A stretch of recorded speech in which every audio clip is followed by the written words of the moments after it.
Shaindel, you on Yep. YouTube? Yep. Great.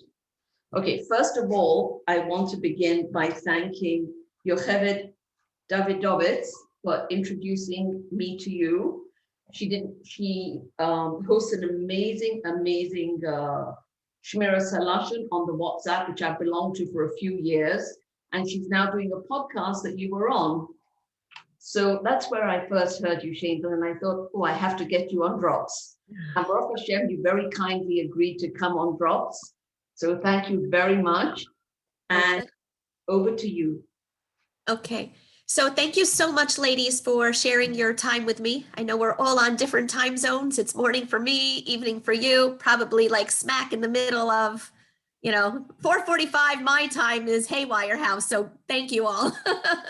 I wanted to share my story with you, and I thank you for inviting me to share it with you because it gives me chizuk to share my story with you. It gives my story meaning, and it helps me get through my days, and it helps me to forge ahead, knowing that I can share my experiences with you, and hopefully it will touch you in some way.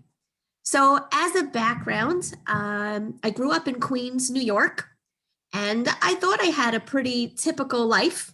I, went through Beis Yaakov school system. I went to seminary, not in Israel though.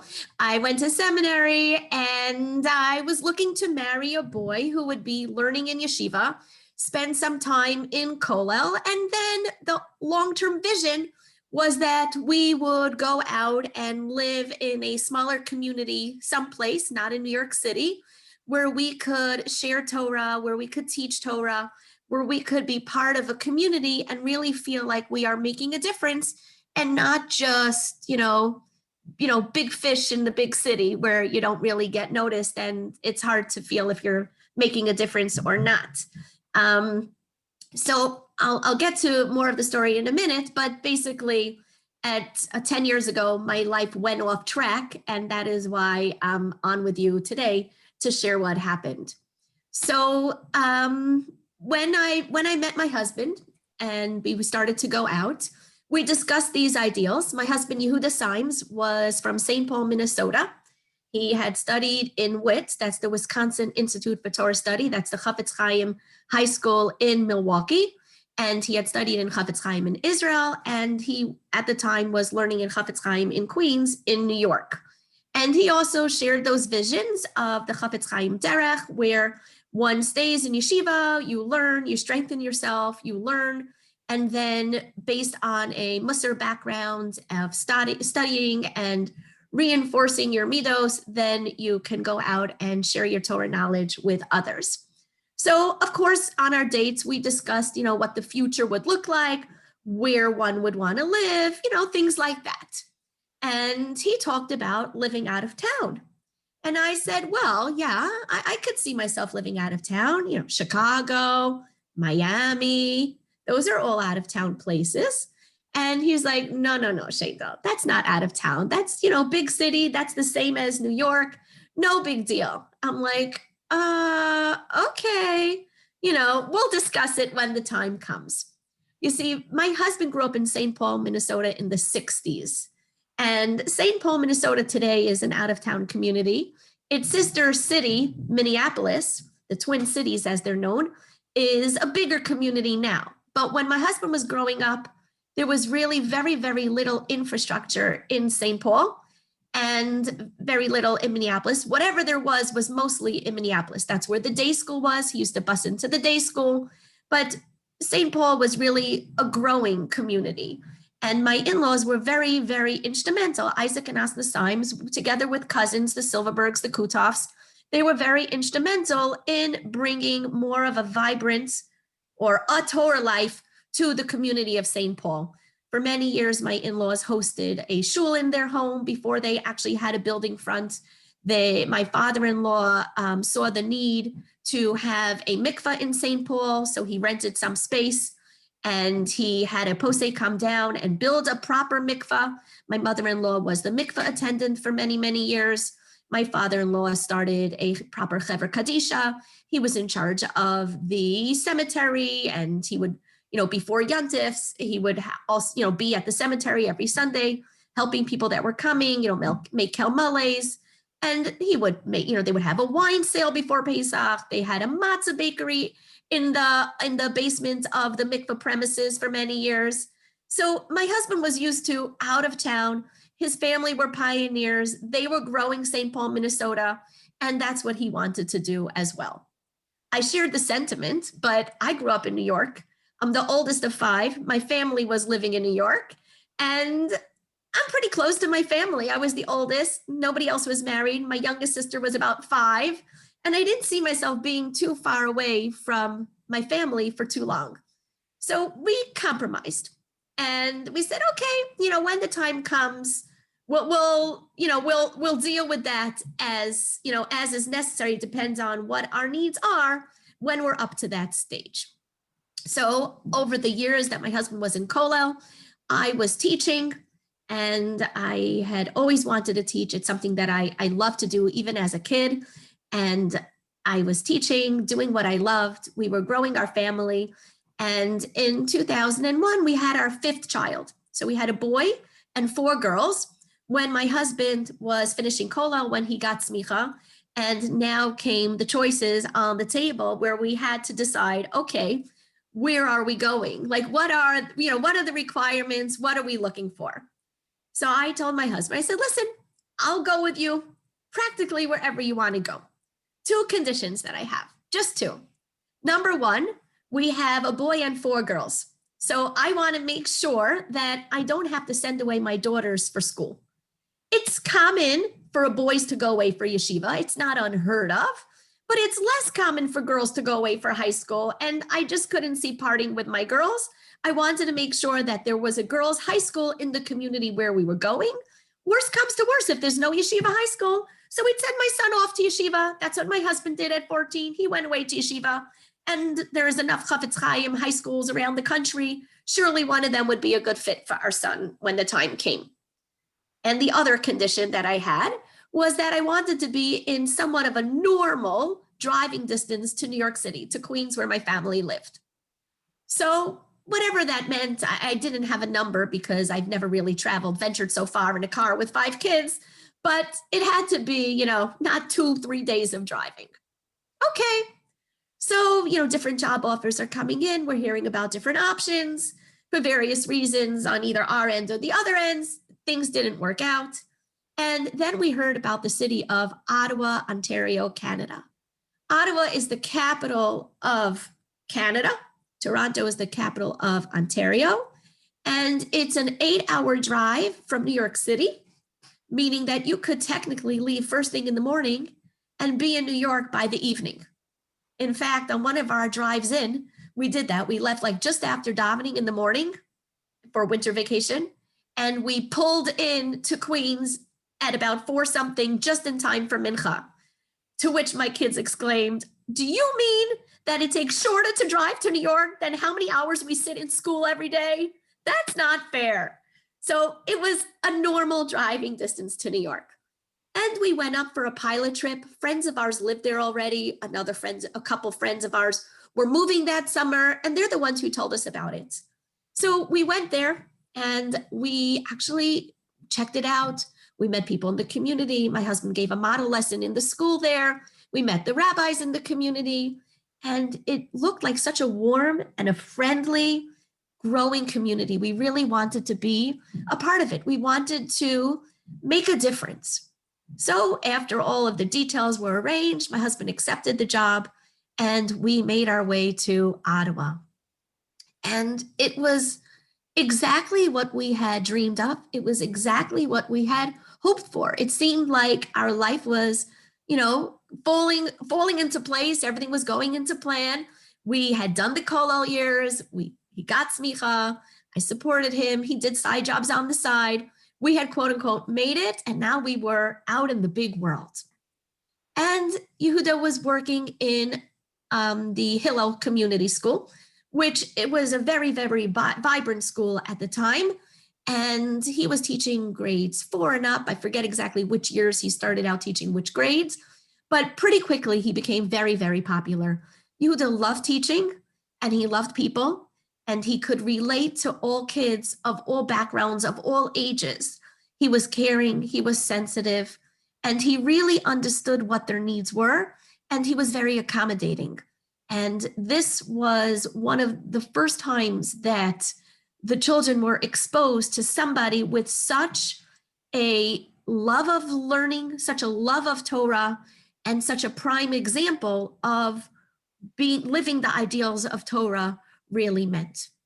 And we wanted to live near the students because the belief was that we want to be there for the students, not just in the classroom, but also in other parts of their lives. We want to include them in our lives. We want to be close by. And the neighborhoods in Ottawa are pretty spread out. There's 3 separate neighborhoods, and they're, some are closer than others, but from one end of Ottawa to the other, it's a 3-hour walk. So by no stretch of the imagination is it something that you could do on a Shabbos afternoon just for fun.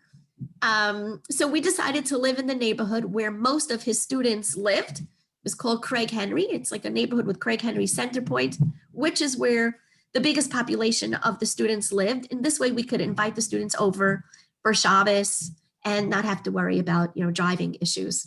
So right away, he started working at the school. I didn't start teaching until after Sukkot. I took some time to settle the kids. There were 5, I said, at the time. And I was teaching in the Torah Academy, which was the Torah day school that our kids were attending. And I also started giving shiurim in the evening, and everything was going to plan. It came Sukkot time, and Yehuda said, okay, Sukkot means Sukkah hops. Sukkah hops mean Sukkah parties. We have to invite the kids over. We have to invite my classes over. And sure enough, that started a yearly tradition. Every night of Sukkot was another Sukkah party for another grade of his. 4 nights of Simchas, 4 nights of Chol HaMoed, 4 nights of parties. Every night, repeat performance of the night before. Came Hanukkah. Every night of Hanukkah was another Hanukkah party for another class. The students came for Shabbos, they came for Shabbatons, they came with their families, they came with their friends. Our house was an open door policy. We had students coming and going. Every Shabbos, there were people there. And besides for just Yehuda students, there were also members of the community that we would have over for Shabbos meals, for Shabbos lunch, for Shabbos day, Rosh Hashanah, you name it, Shavuos, Sukkot. There were always people. The community was always involved in everything that we did. It came to the point where Yehuda came home one time on a Shabbos afternoon. He came home for Seudah Shlishit in between Mincha and Mariv on a Shabbos afternoon. And he said, Shaindel, I noticed that the teenage boys, they just sit around in shul between Mincha and Mariv. The rabbi gives a shiur then, but it's not really geared for the teenagers. Or maybe, the teenagers, they think it's their free time. They're not really interested in hearing a learning session on their quote unquote free time. He's like, would it be okay if next week I invited the boys home for Seudah Shlishit? They could come to our house instead of just sitting around and wasting their time. And I said, of course, bring them over. And that started the Shalosh Shudas Brigade. We had boys coming every single Shabbos for Seudah Shlishit. Nothing fancy, lots of camaraderie, lots of friendship, lots of closeness, baby carrots, hard-boiled eggs, challah, peanut butter. It wasn't big, it wasn't fancy, but they weren't coming for that. They were coming for the friendship. They were coming for the warmth. And, one boy was a Kohen, so he had the honors of leading the benching. One boy was more studious. He gave the Dvar Torah. Another boy was known for his humor. He told jokes. Everybody felt welcome. And as the group grew and grew, more boys came. The younger boys grew up. We just pulled up more chairs at the table. And we were loving it. It was so beautiful to be part of a community where we felt like we were making a difference and we were growing. We were part of the community. We knew everybody. They knew us. And life was going according to plan. We had a few more children. We had another few daughters. We had a son.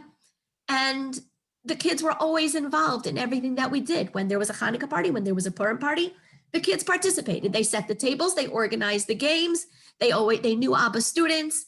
If Abba students were having a play, we all went to the play. If Abba students were having a Siddur party, we went to the Siddur party. We made the crowns for the Siddur party.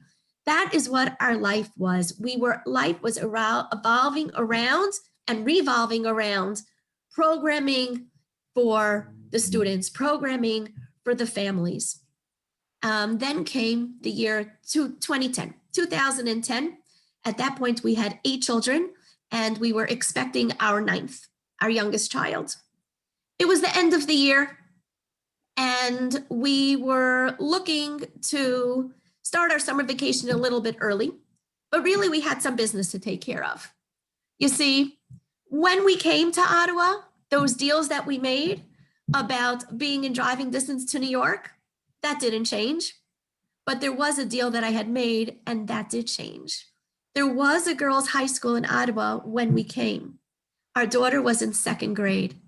When she was in 7th grade, the high school closed down.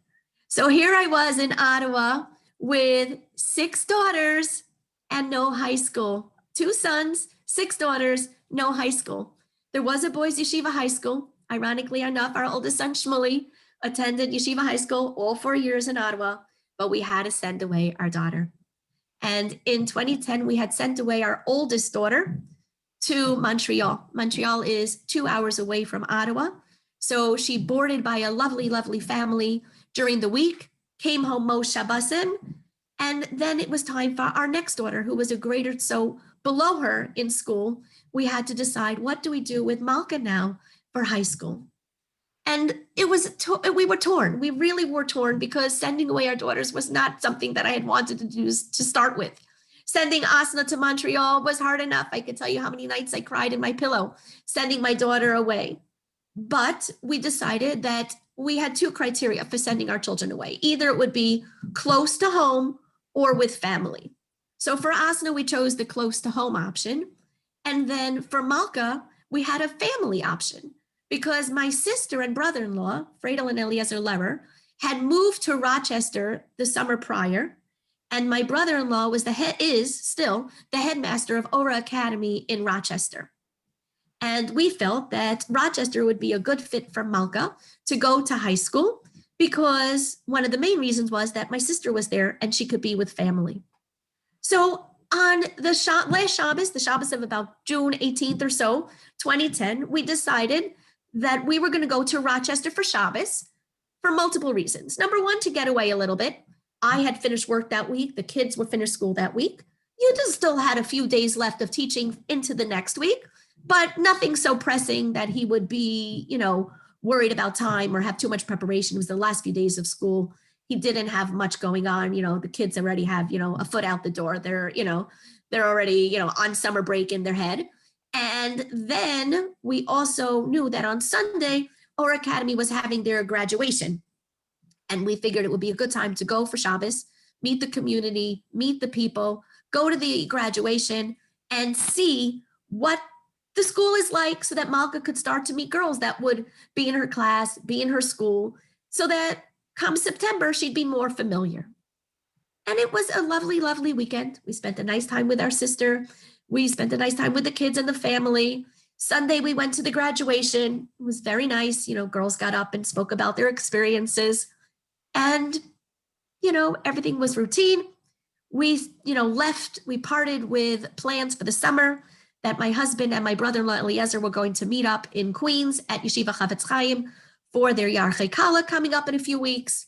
And then Yehuda was set to take the kids on a road trip. He was planning for the first time ever to bring most of the kids on a road trip back home to St. Paul to see his family, to show them where he grew up, to show them where he lived, all the stories that he told us about being pioneers in the community. They would see it firsthand.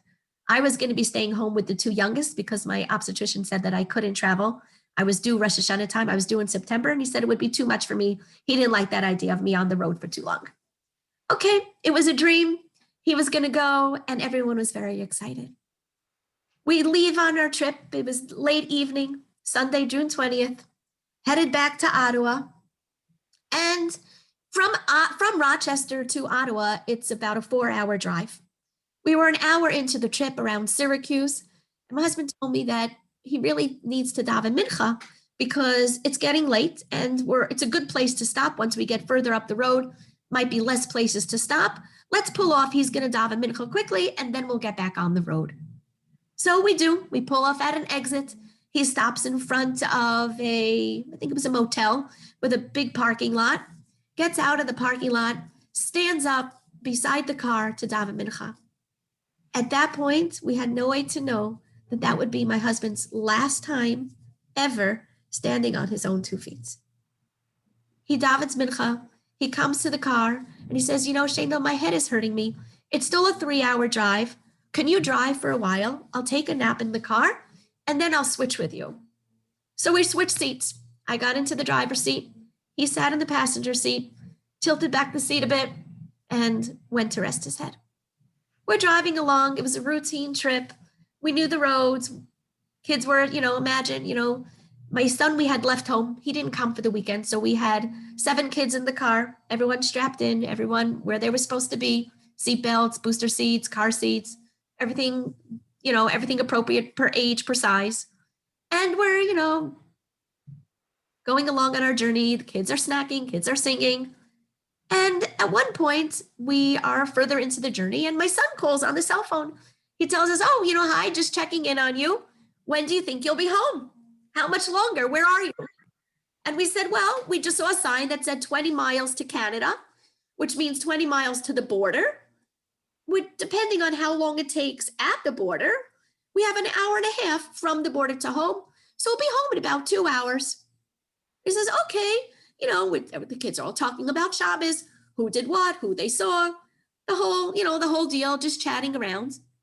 And as I'm driving and the shadows are really dark, I noticed that there's these lines in the road, some kind of shadows. There's parts that seem darker than others. And I'm like squinting and I'm moving my head closer to the windshield to see what's going on. Why does it look weird? Is there something on the road? And I say, Yehuda, look, is there something on the road? Is that a deer? Do you see something? He says, no, I don't see anything. I'm like, yeah, I'm pretty sure there's a deer on the road. Because at that point it had turned its head and I saw 2 shining lights staring back at me. I go, what do I do? There's a deer on the road. I don't want to hit it. I've heard too many stories of what happens when you hit a deer and the deer comes, you're driving 70 miles an hour, 110 kilometers an hour. And the deer comes flying through your windshield. I have a whole family in the car. I can't let that happen. So I swerve. I move the wheel sharply to avoid hitting the deer. And the deer is still there. That proverbial deer in the headlights? It's true. They freeze. They don't go anywhere. No matter how many times you move your wheel this way, that way, no matter how many times you honk your horn at it to scare it away, the deer stayed in place. I turned. At one point I said, oh no, we're about to flip. Next thing I knew it, I'm sitting in the car and I'm sitting upright. And I said, oh, I guess we didn't flip. So I opened my eyes. I'm trying to get my bearings. Everyone's in the car and the car is upright. Everything's quiet. And then the kids start yelling, Mommy, it's a nace, it's a nace, it's a nace. And I'm like, whoa, it's a nace. Yeah, look at that. We didn't turn. And then I look and I see we must have turned. We had to have turned. And we found out, it was confirmed after, that we had flipped not once, but multiple times. The car spun around because we were now off the road in the ditch, perpendicular to the road. We were facing, here's the road. We were facing the road down in the ditch. The car was upright, but it wasn't until it got there. And the kids start taking each other out of the car seats. They're unbuckling themselves. Everyone's coming out of the car and marveling at what a nace this is, what a miracle this is, that we obviously just had a crazy car crash, but we're all fine. And we all get out of the car. And then we take what we need and everyone's getting out of the car, except my husband. He's still sitting in the car. And he says to me, Shaindel, I can't move.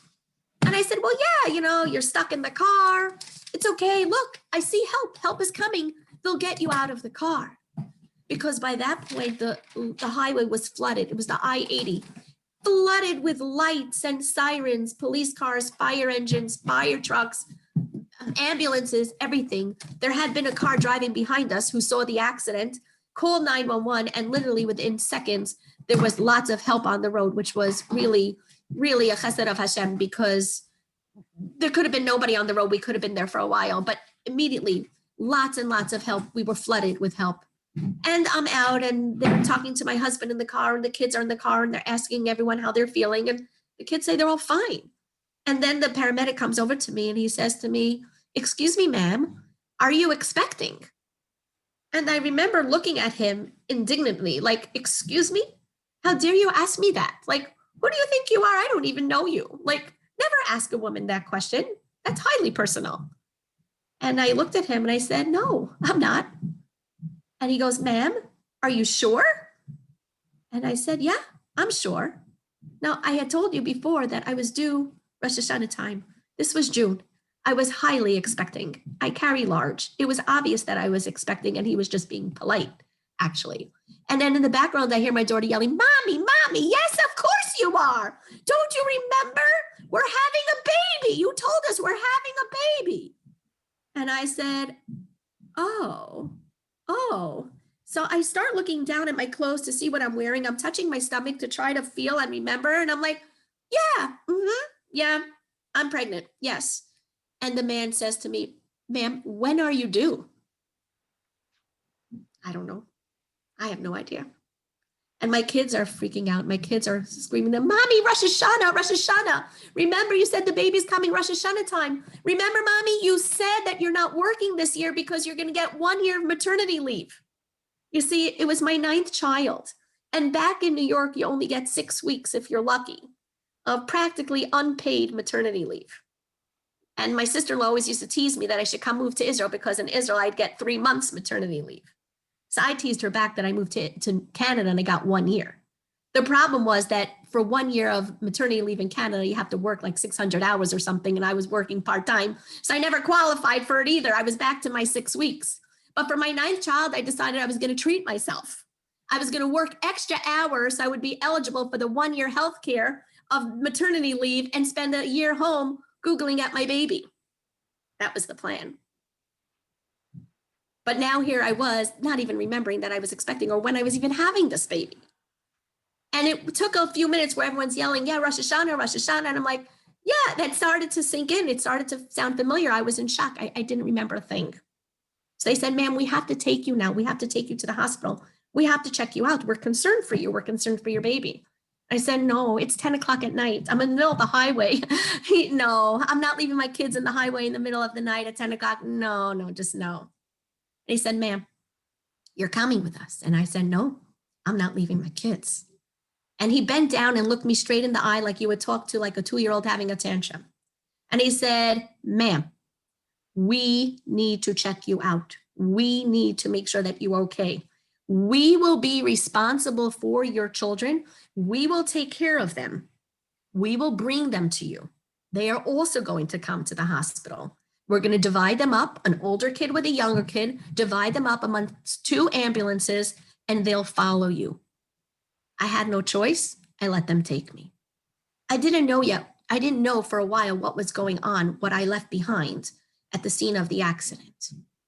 From what I pieced together after and over the years, my husband was stuck in the car. I thought he couldn't move because the car was so dented and the car was so crushed.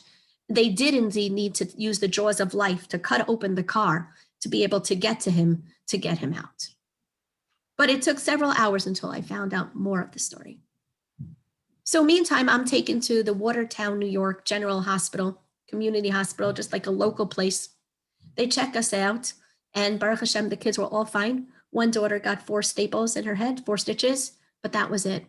And I seemed fine, but they wanted to check me out, keep me under observation, but they were waiting to see what was happening to Yehuda, to see where he was going to be sent, where they would take me.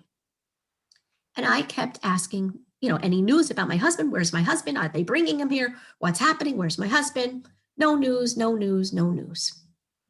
And at one point, one of the nurses comes in and says, "Okay, your children have arrived.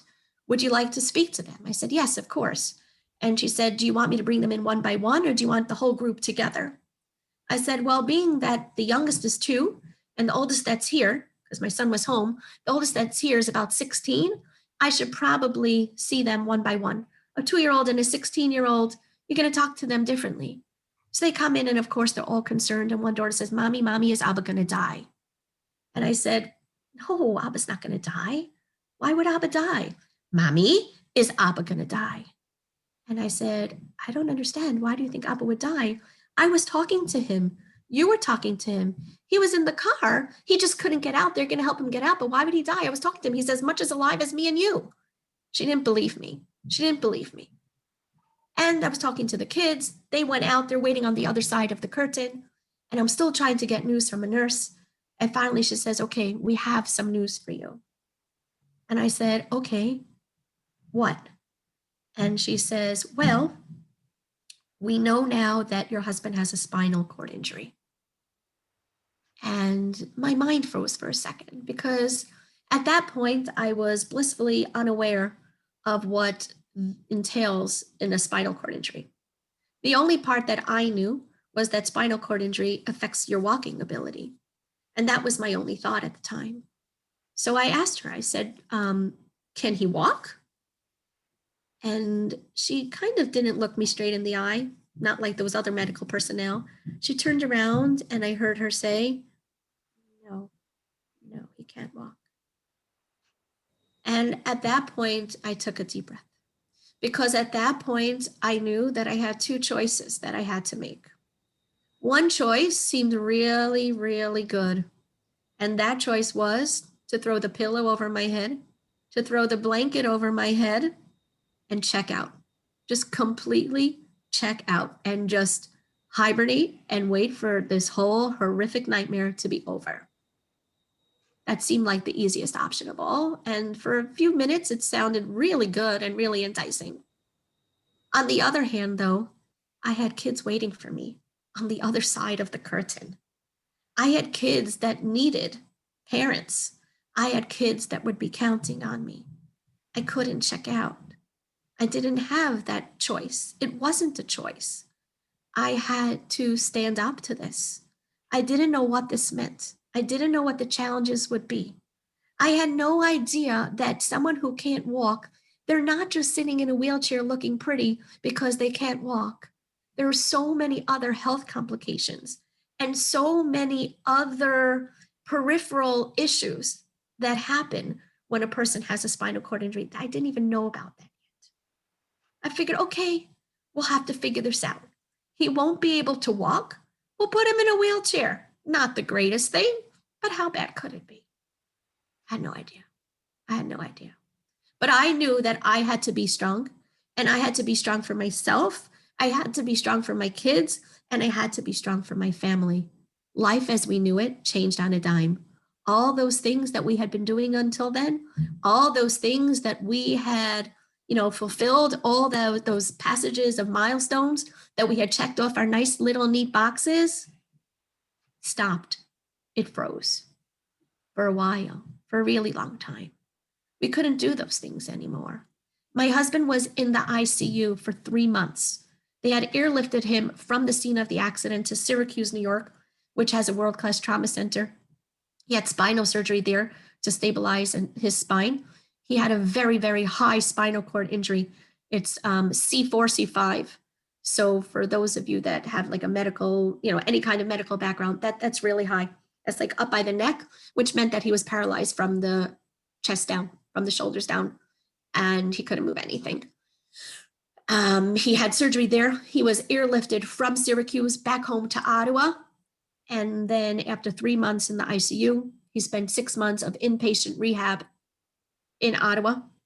And only after 6 months in the rehab center was he able to come back and live at home full time. So there were a lot of milestones. There were a lot of events that had to happen until all of those things happened. He was on a respirator. He was respirator dependent. He had to, be able to breathe independently. Our youngest child was born. Oh, there's so many components to this story that, it's 10 years worth. It would take me more than 10 years to tell the story. Baruch Hashem, our baby son, through miraculous of all, was born healthy, perfect.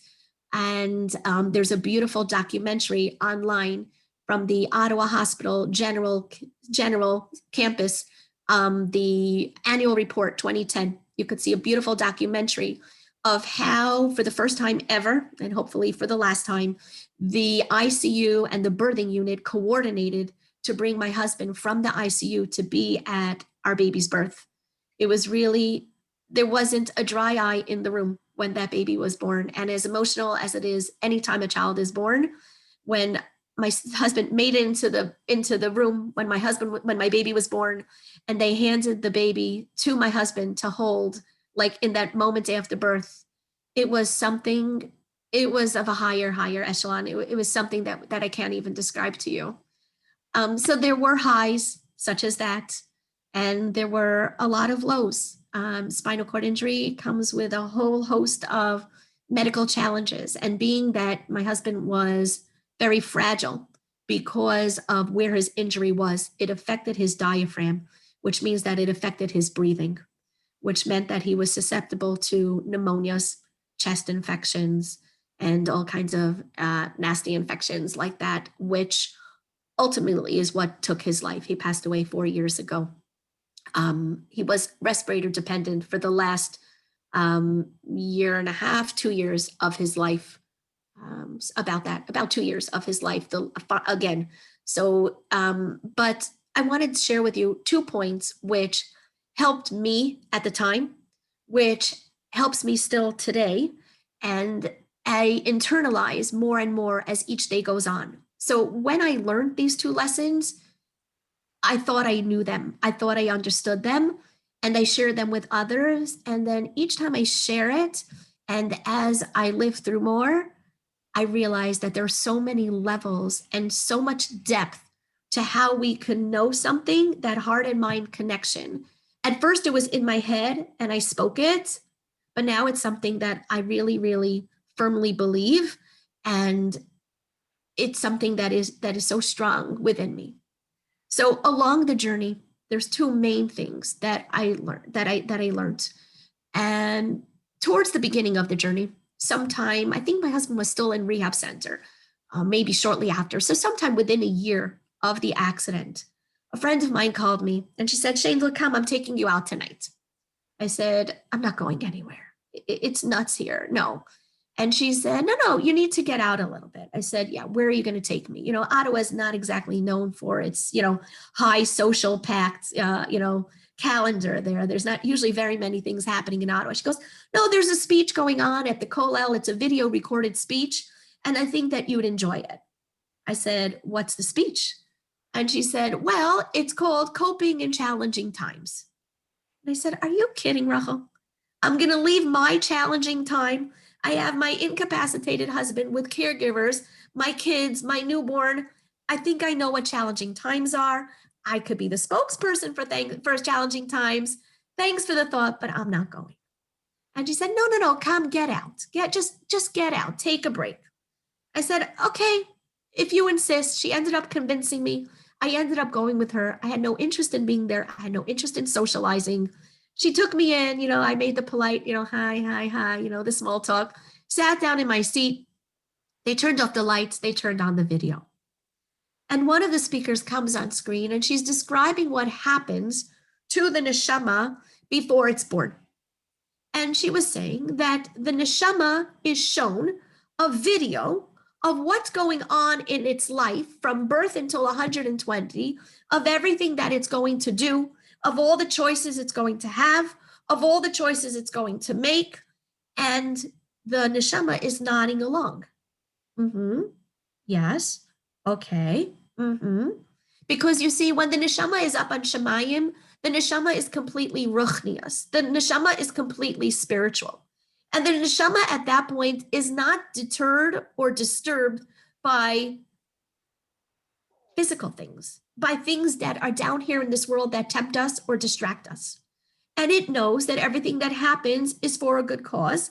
And it knows that the cause is that the neshama is put into this world to become the best that it could be, to perfect itself and to become as close to Hashem as it possibly can. And the neshama, seeing all these things that happen, recognizes that this is what it needs to fulfill its tafkid, to fulfill its role when it's placed down on earth. And the neshama is nodding along because the neshama says, I agree. I sign up for this. Yes, I believe that that is what I need to do to become the best me possible. I want that. And all of a sudden, as I'm sitting there in the dark room, surrounded by people that I cared not to see. That message shot through me like a lightning bolt. And I said to myself, oh my gosh, I signed up for this. I signed up for this? Could it be? Because for all these time since the accident, I kept saying, I didn't sign up for this. This is not what I signed up for. This is not what I put on my list of things to check off to do in my lifetime. I'm a teacher, and I'm used to students when they're excited or overeager or want to share or want to be picked for a job. Ooh, ooh, ooh, pick me, ooh, ooh, ooh.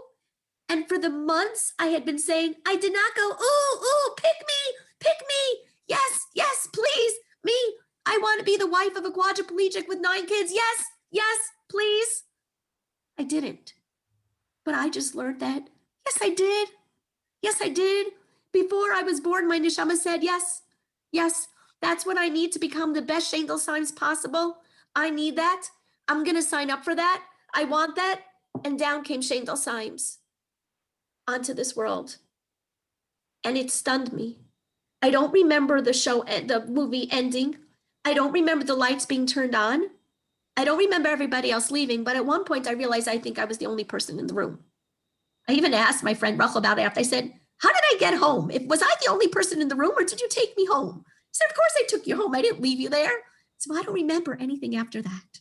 I just remember sitting in that room because I couldn't get out of my seat because I just realized that I had signed up for this. And it blew me away.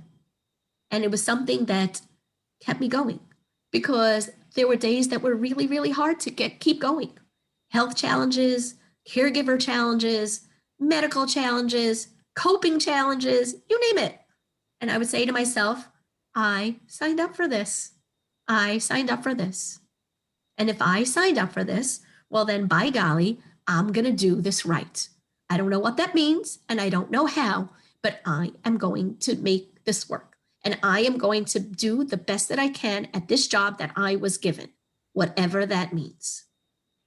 And that kept me going. And it still keeps me going today because now I really, really have internalized it. I've had more time and more experiences for it to penetrate into deeper levels of my heart and my mind. That's the first thing. Second thing, a little later on in the journey, a few years down the line, I was sitting at my dining room table and I was preparing for class.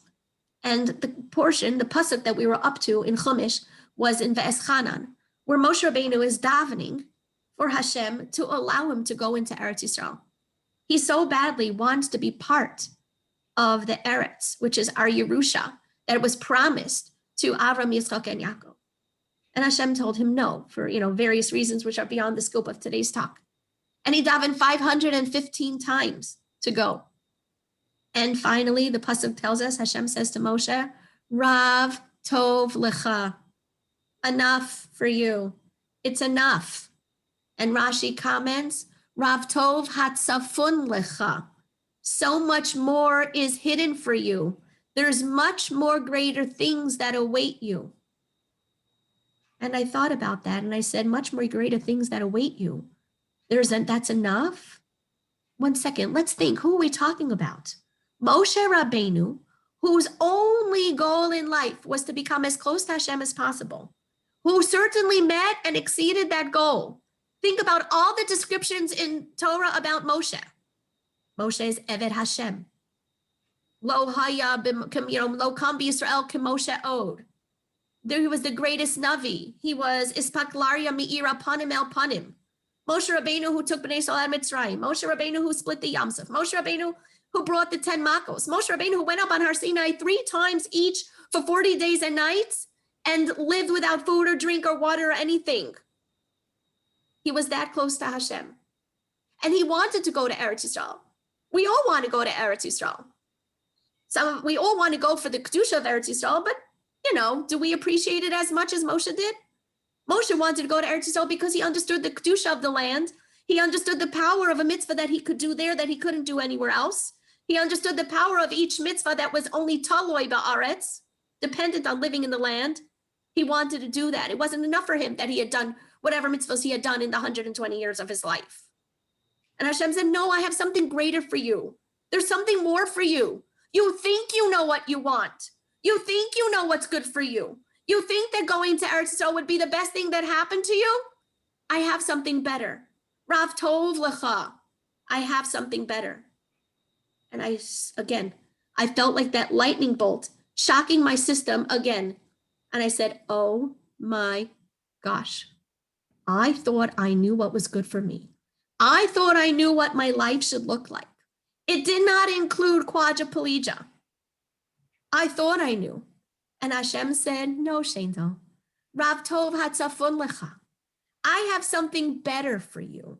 You think you know what you want. You think you know what you need, but I have something better. I know what you need.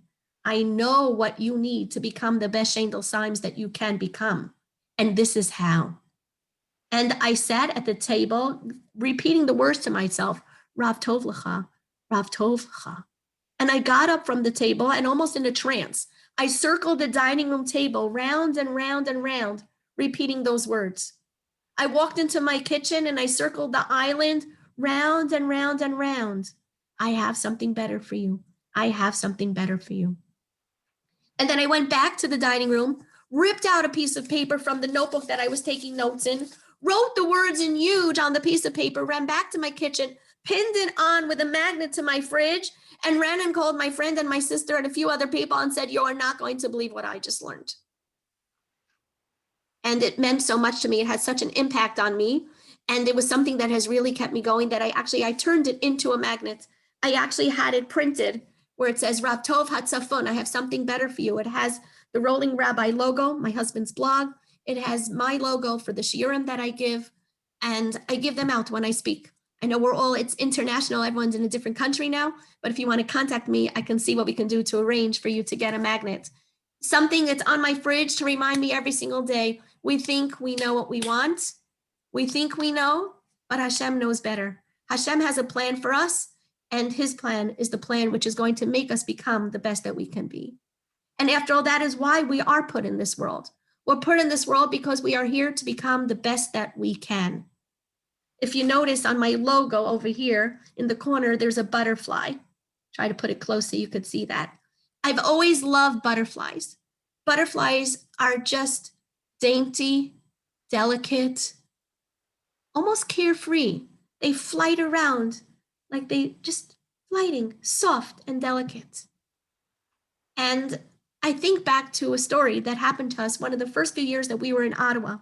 A new friend of ours had called me to tell me that there was a program being run at one of the universities through their biology and science department. There was going to be a butterfly exhibit, meaning you could go to the university and at different times they had these rooms were cordoned off with netting and all sorts of butterflies were just prancing around, free to just prance from flower to flower, little oranges to entice them. And she said it was beautiful, would I like to go? I said, are you kidding me? Butterflies? I love butterflies. Yes, I'm going. We're going to go. And that was our Chalamite trip that year. I took my little girls and they were all dressed up. We had, not for the show, but it happened to be that we had in the house, they had these little dresses with pictures of butterflies on them. So of course I dressed them in their butterfly dresses and we went to the show and it was the sweetest thing. One of the butterflies landed on my daughter now is 17, but at the time she was about 6 months old. A butterfly landed on her nose. It was the cutest, like a 6-month-old baby with a little butterfly on her nose. And we were able to get a picture. We have the picture to this day in her butterfly dress, of course. And it was such a nice experience. But think about where butterflies come from. Think about what happens. Where did they come from? They're not always butterflies. They didn't start off beautiful and pretty and prancing and delicate and free fall. They came from a caterpillar. You see, I'm not a pet mom. I have kids. My kids over the years have sometimes asked me for pets. I said, no. I don't do animals. It's too much for me. It's too much of a mess. I'm too busy. I don't, you don't have time for it. I don't have time for it. Wishful thinking. We had gone on a hike once and my kids found this gorgeous caterpillar. It was green. It had these colored tentacles. Like, mommy, please, could we keep it? And I decided that I got the Best Mother of the Year award. Fine, you could keep the caterpillar, but it stays in a shoebox on the deck. It can't come in the house, but you can have a pet. Yep, you can have that pet. So we did. We brought it home. They put it in a box. They poked holes. They fed it leaves and water. And they were all excited. We even called up the, the Botanical Society in Montreal to ask them, how do we take care of this caterpillar? And we described the caterpillar to them. We said, okay, what kind of butterfly is it going to turn into? Is it going to be a monarch butterfly? Those are gorgeous. And the society said, no, actually, just for reference sake, the prettier the caterpillar, the uglier the butterfly, because it doesn't actually turn into a butterfly. It's actually going to be a moth. Like, okay, but we have our pet nonetheless. It said, but watch, it's going to spin a cocoon, it's going to grow, and then it will evolve, it'll metamorphosis into something else. So we watched that caterpillar create a cocoon. But again, my rule was it couldn't come in the house. Poor little guy, it froze in the winter, minus 20 Celsius, it froze. It didn't get past the cocoon stage. But that's what life is all about. We metamorphosis. We have to grow. We have to change.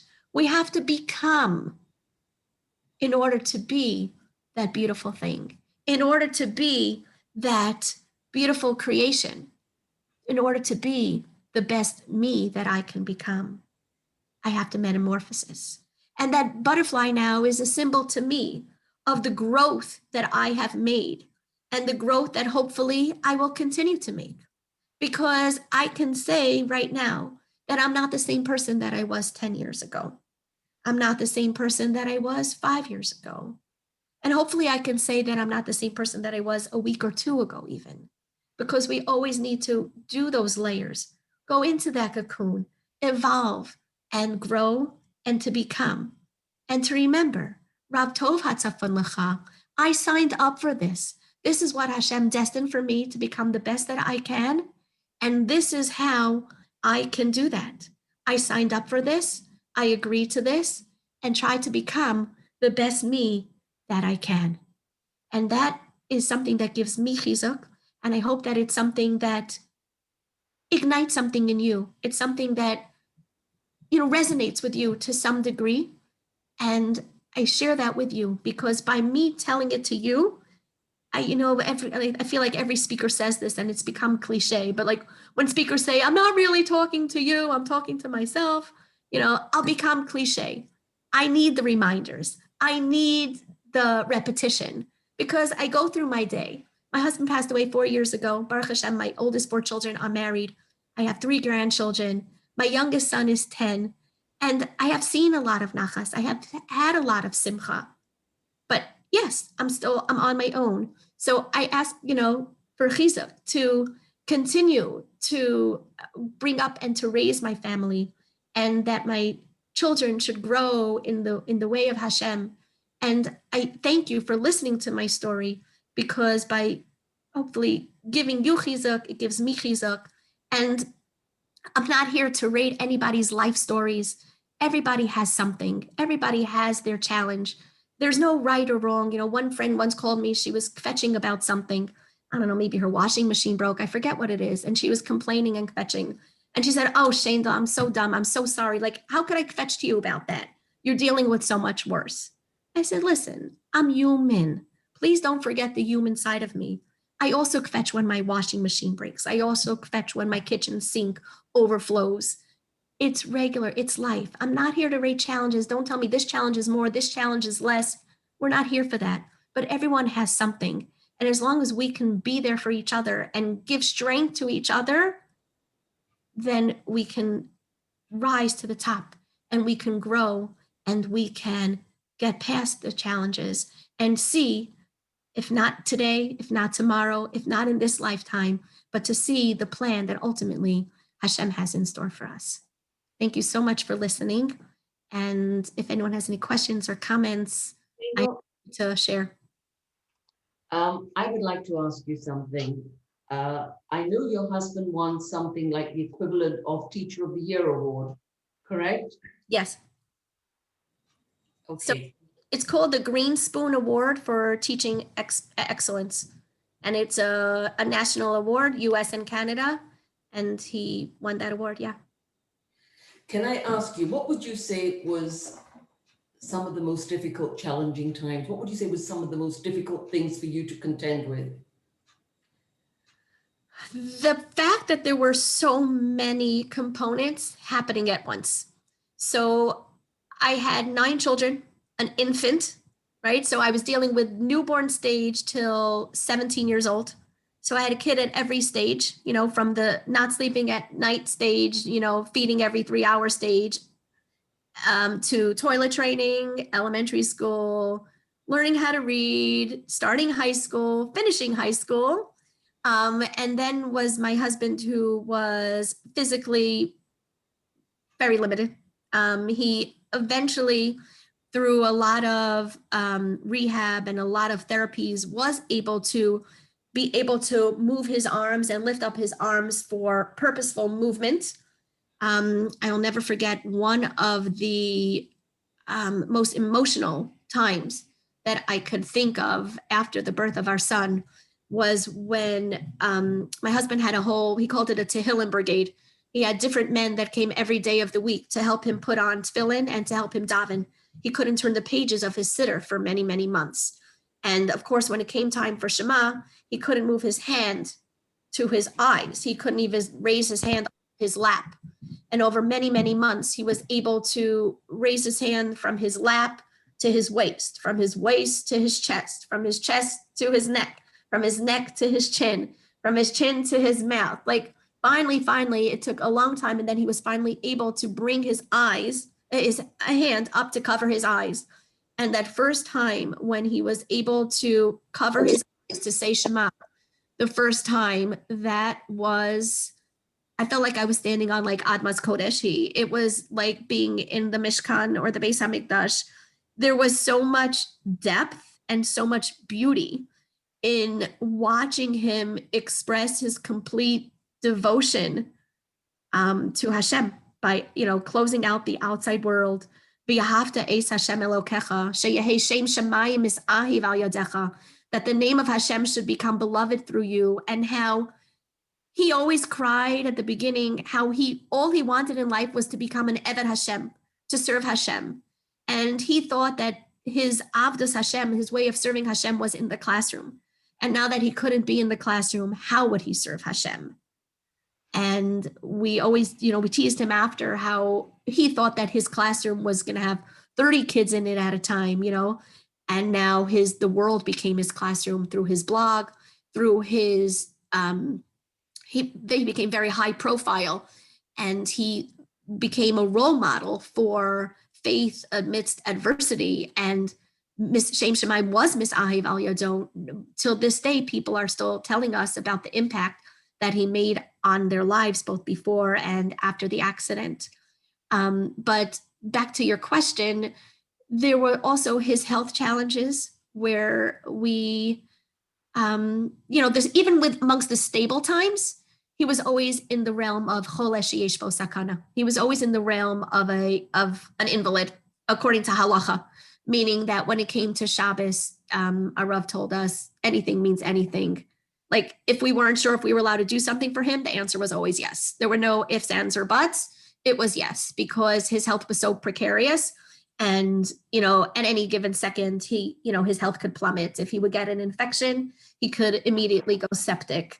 And I think that was also the uncertainty of knowing or living with the other shoe always in a state of waiting for it to drop. Putting my young son, a toddler, to sleep at night, singing Shema with him and telling him, I love you, I'll see you in the morning. And when he looks up at you in the eyes and says, well, not if you take Abba to the hospital in the middle of the night, you won't see me in the morning. But that was our reality. We lived in 2 places. We lived at home, we lived in the hospital. When Abba was home, we did everything at home with Abba. When Abba was in the hospital, we all went to Abba. And I think that was the challenge. And then there was the caregivers, having, numerous people in and out of our home, people who didn't always respect our values, people that, didn't always respect themselves or their commitments was also a challenge. And those were, you know, many of the challenges. I think that sometimes incompetency also, you know, there were a lot of competent people, but sometimes the incompetent ones was the ones that realistically caused the most stress and the most pain because of having to just, you know, undo the damage.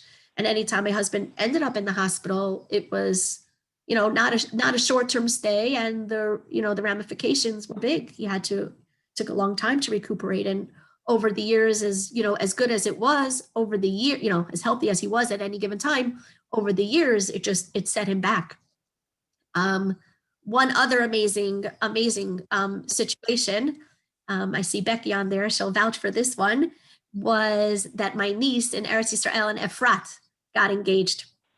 And I had this whole plan in my head, how I was going to go and be the family representative.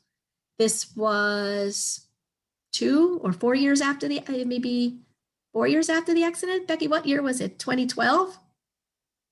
I forget what year. It was probably about 4 years after the accident. And I decided that I was going to go. I didn't know how, but by hook or by crook, I was going to that wedding. And I did not tell my husband about these plans because I wanted to have ironclad plans that I was going to figure out how I was going to get there and when, and then only tell him when it was a done deal, until he announced to the whole family at a sukkah meal that he was going to the wedding. And I was thinking, you gotta be kidding. First of all, there goes my vacation, which I so desperately needed. Second of all, getting him out of the house was a challenge enough. Getting him from his wheelchair to our accessible van was a whole to-do. How on earth did he think he was getting all the way to Israel? But Chazdei Hashem, he went. Wow. And we spent a beautiful, beautiful time in Efrat at my niece's wedding. And of course, to add to it, we used to tease my husband that wherever he came, he changed the weather. That was the year of the blizzard in Efrat. So for those of you that are in Israel, you know that year. So we managed quadriplegia and all, wheelchair and all, hospitalization and all, which almost precluded him from even going to the wedding that he came for.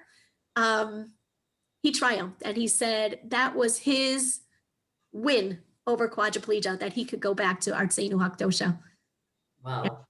Wow. Quite a story. Hi, may I ask a question, please? Go ahead. Sure.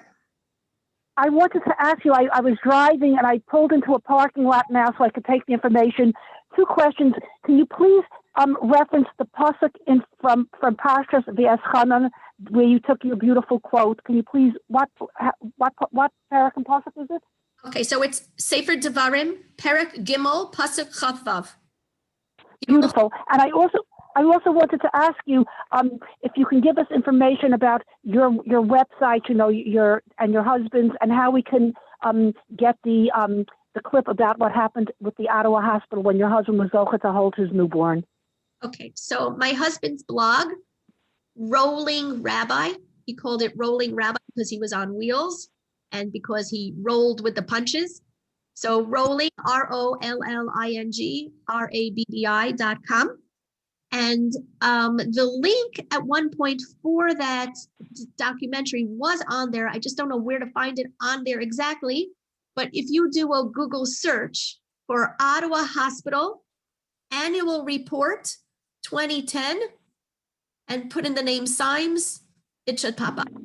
Recently, it did pop up. Thank you so much. My pleasure. You should be a bench. Thank you for the inspiration. Thank you. Amen. Thank you. Anybody else, if you have any questions for Shaindel, please ask now. Unmute yourself and ask now. Shaindel, Sandy Kramer. I'm Ricky Kramer's mother. Oh, hi. Kat's mother. And we, of course, we're from Milwaukee. And Yeah. At Wits, and he used to come to our house, and so we got to know him that way. So, but your story is such an inspirational story, and Hashem should continue to give you lots of koyach. Amen. Good life. Thank you. Yes, thank you so much. I also want to mention that I am in the middle of writing a book. I have submitted it for editor approval. I'm waiting to hear back from publishers, and I don't know how long that process takes. I'm on Shpilkas, so hopefully sooner rather than later, because I do want to get the story out there to as many people as possible. The the way I envision the book is a two-tone story, basically flipping back, narrative and dialogue between Yehuda and I, where it's taken excerpts from his blog, from letters that he wrote growing up, and filling in from my end of the story. So you get two viewpoints of the experiences from our family, and just throwing it out there. So if and when you see a book that maybe will be called Rolling Rabbi, I don't know what publishers would do to it, but that would be the name that I would call it. Just look for Simes book. I don't know when, but keep that in the in the back burner. Shaindel, do you know who the publisher is yet? It's not definitive yet, so I can't say anything yet, but we're working on the details. Okay, I think there's a question in the Any chat. married children? Yes, Baruch Hashem, I have 4 married children. Two I know in your book. children got married when he was alive. They got married, they were both in Shana Rishona when he passed away. They got married 6 weeks apart from each other. Our daughter got married first, and my husband was at the wedding. And as you can imagine, by the bedecking and by walking her down the aisle, there was copious tears by everybody. My husband, we insisted that my husband would walk her down the aisle, even though at that point he was respirator dependent again. He was at the final stages of his life, but he was in a wheelchair. My father wheeled my husband down so that my husband and I could walk her down the aisle. We went to great lengths to make that happen. You could find more about that probably on the blog and definitely in the book. And then, unfortunately, 6 weeks later, my husband was sick. Right after my son's Erev of Shabbos morning, he was taken to the hospital, and the staff all promised that that he would be able to come to the wedding on Monday night. This was Shabbos afternoon. The staff knew us well. They all knew about the weddings and everything, but he had taken a turn for the worse, and he was not at our son's wedding. And, for every tear of happiness that we cried at my daughter's wedding, that my husband was there, there was tears that he wasn't there 6 weeks later. Just shows how a person could live with, depths of emotions from one range to another at one time. We left my husband in the hospital with people taking care of him. We had set up people with videos to video the entire wedding so my husband could watch it. And people stayed with him at the hospital. People, heard after, people snuck away from the wedding rather, to go dance with him at the hospital. When we left to the wedding, we stopped on the way to the hospital and to wish him mazel tov, and he was in poor shape. I was very, very nervous. And we stopped by in our wedding finery on the way home from the hospital, and he was sleeping like a baby with a content look on his face. His oxygen levels were back in the realm of normal, and he was up and aware of the wedding the entire time. So we are grateful for that. We are grateful for all the time that we did have. We do refer to, the first, second, and third time that Abba passed away, because he did code several times. He did have CPR done on him. And aside from that, the accident alone should have killed him. He never should have survived that accident. And the fact that he did was a big deal. And the fact that, over the years he had respiratory arrest and he had a heart attack due to his illnesses, but he was brought back to us.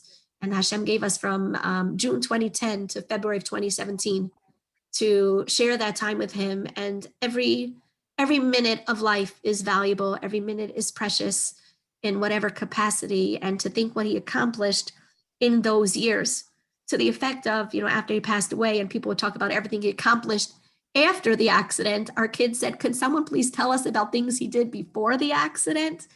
Obviously that was, a major catapulting time in the life, but he certainly became an Eved Hashem, and we did actually write that epitaph on his matzeva, Ani Avdecha Ben Amasecha. When we were choosing the words to write on the matzeva, it was a very gut-wrenching and a very hard thing to do. How do you sum up somebody's, 49 years on a piece of stone? And when we had the Hakamas HaMatzeva, when we had the unveiling, my sisters-in-law came in from Israel with their families to be there.